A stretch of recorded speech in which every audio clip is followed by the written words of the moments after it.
Assalamualaikum warahmatullahi wabarakatuh. Salam sejahtera untuk kita semua. Masih dengan saya Luka Suciati Amna, dosen pengampu mata kuliah manajemen keuangan. Pada video pembelajaran kali ini saya akan menjelaskan mengenai manajemen kas dan juga surat berharga. Baik, terima kasih. Saya akan langsung memulai pengertian kas dan juga surat berharga. Kas adalah seluruh uang tunai yang ada di tangan, cash on hand, dan dana yang disimpan di bank, cash in bank, dalam berbagai bentuk seperti deposito ataupun rekening koran. Surat berharga adalah investasi jangka pendek yang bersifat temporal ya atau sementara, yang apabila perusahaan memerlukan kas dengan segera dapat dijual atau diubah dalam bentuk kas. Motif memiliki kas.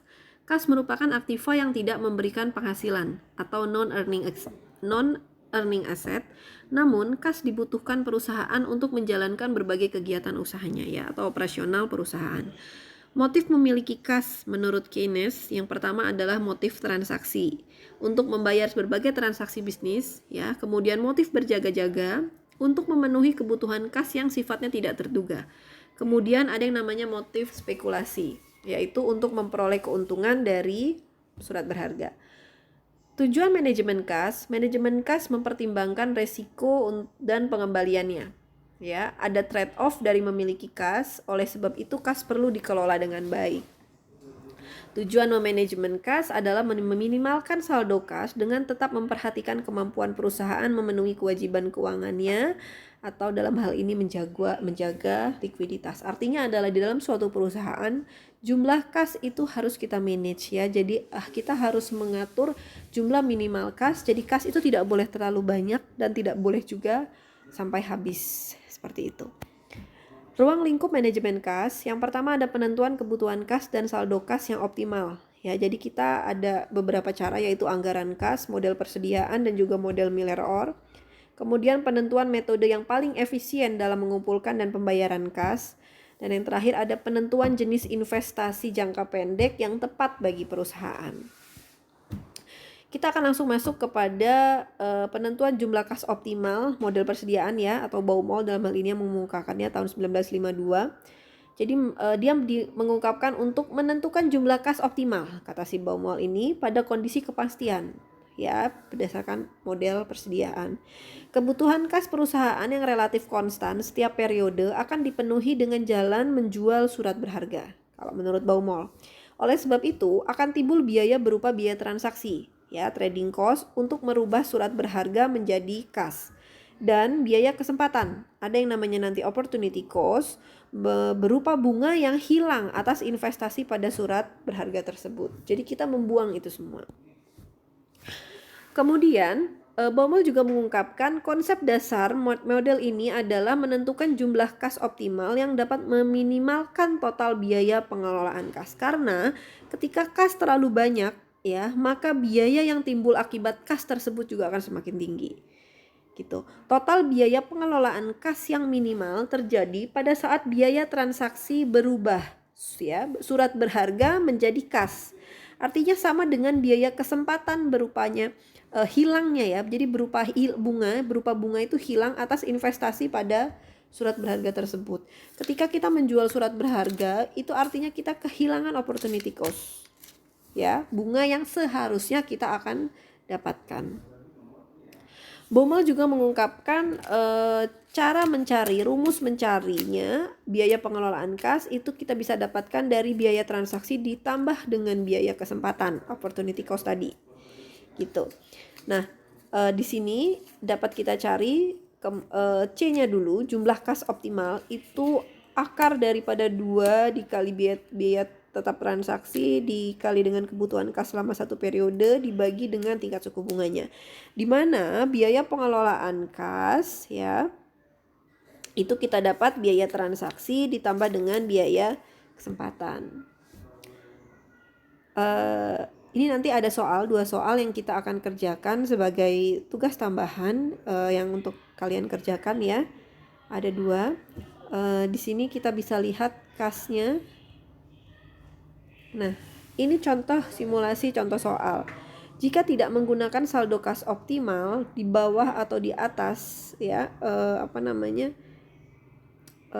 nilai pengelolaan kasnya ya. Misalnya saldo kas ditetapkan 10 juta dan 5 juta, maka total biaya pengelolaan kas rumusnya adalah kita masukkan tadi gitu. Didapat ketika 10 juta biaya pengelolaannya 74.500. Kemudian jika kasnya 5 juta maka biaya pengelolaannya adalah 74.000. Ya, setelah dimasukkan rumusnya. Nah, ini grafiknya ya ketika saldo kas dengan biayanya. Seperti itu. Biaya transaksi, kemudian ada biaya kesempatan yang opportunity cost-nya. Total biaya adalah di mana total biaya itu biaya transaksi ditambah dengan opportunity cost. Nah, selain itu, model BOMOL ini, model persediaan itu punya keterbatasan ya. Yang pertama, asumsi penggunaan kas yang konstan setiap periode, karena dalam kondisi real pengeluaran kas tidak seluruhnya bisa diprediksi perusahaan ya. Tentu saja dia sangat fluktuatif. Yang kedua, asumsi ini tidak terdapatnya aliran kas masuk selama periode kebutuhan.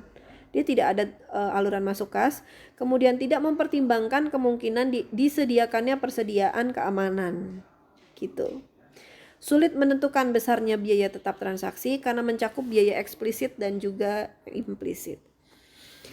Kedua, ada yang namanya model Miller dan Orr, ya, stokastik model. Model ini tepat digunakan pada kondisi ketidakpastian pengeluaran dan penerimaan kas. Model ini pada dasarnya menentukan batas atas dan batas bawah fluktuasi aliran kas. Seperti itu. Nah, jika saldo kas perusahaan mencapai batas atas, maka perusahaan membeli sejumlah surat berharga. Sehingga saldo kas perusahaan akan turun mencapai saldo yang kita inginkan.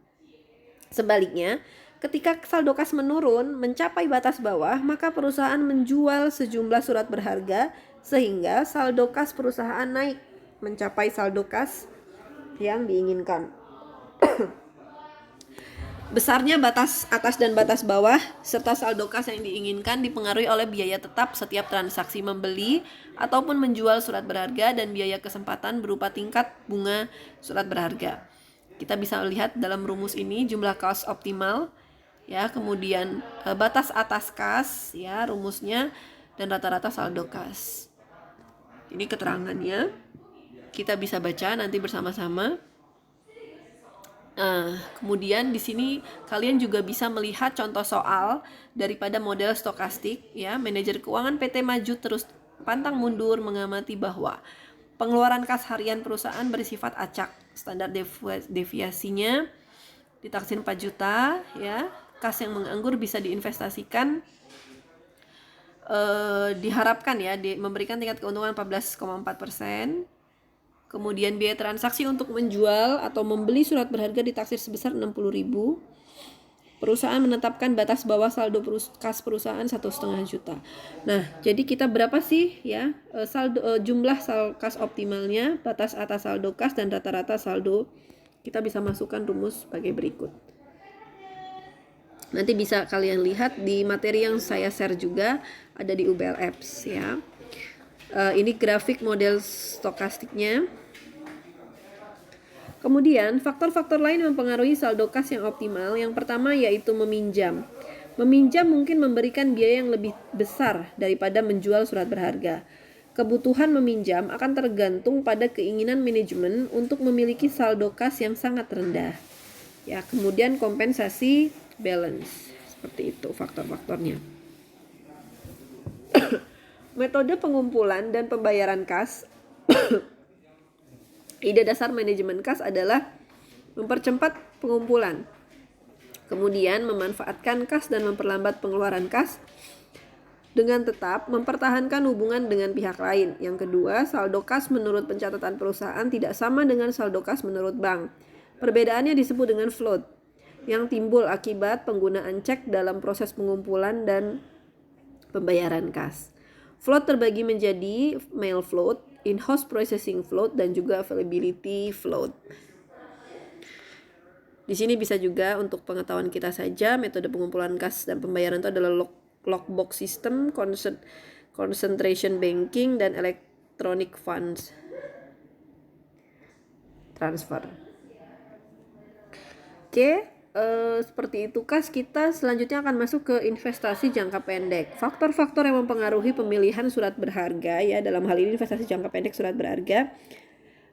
Kita harus memperhatikan juga ada namanya risiko kegagalan, gitu. Jadi risiko bahwa peminjam tidak mampu untuk membayarnya bunganya lagi ataupun pokok pinjaman. Yang kedua namanya event risk atau risiko dari suatu peristiwa yang akan meningkatkan risiko kegagalan perusahaan.